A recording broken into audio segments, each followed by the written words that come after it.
Ya, pemirsa, anggota DPRD NTB dari fraksi Partai Kebangkitan Bangsa Ahdiansyah meminta draft adendum PT Gili Trawangan Indah atau GTI yang telah ditandatangani Gubernur dan GTI dibuka ke publik.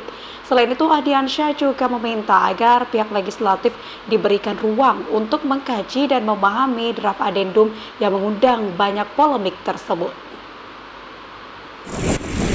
Ahdiansyah mengatakan bahwa persoalan PT GTI telah menjadi atensi publik, termasuk juga para anggota legislatif di DPRD NTB sebagai wakil rakyat.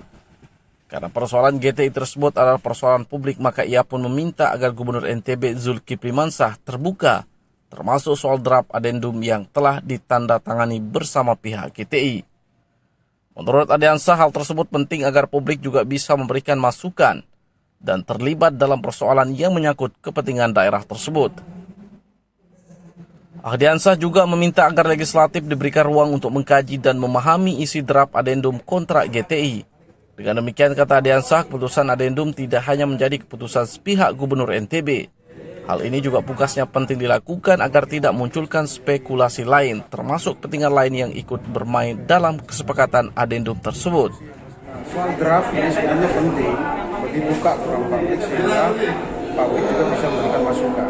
Karena atensi soal eksistensi GTI selama ini yang menjadi perdebatan ini kan hiruk pikuk yang cukup mengacaukan. Betul. Saya berharap ada ini, ada bagaimana publik terlibat. Artinya legislatif juga penting ya mengetahui klausul yang ada di adendum ini ya. Sangat penting. Hampir semua fraksi di DPR itu punya atensi soal ini.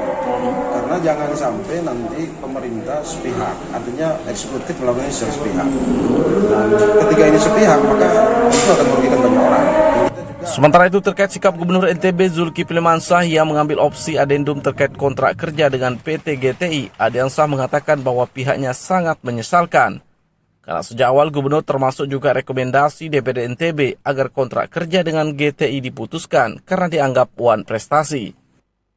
Keputusan adendum yang dikeluarkan Gubernur NTB itu pun menimbulkan banyak pertanyaan, termasuk kemungkinan ada pihak lain yang ikut bermain dalam kasus pengelolaan aset daerah di Gili Trawangan.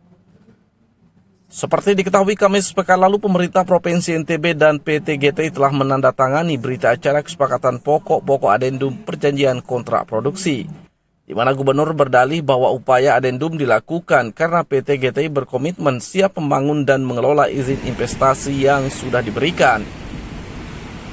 Edi Sukyandi, Lombok TV, Mataram.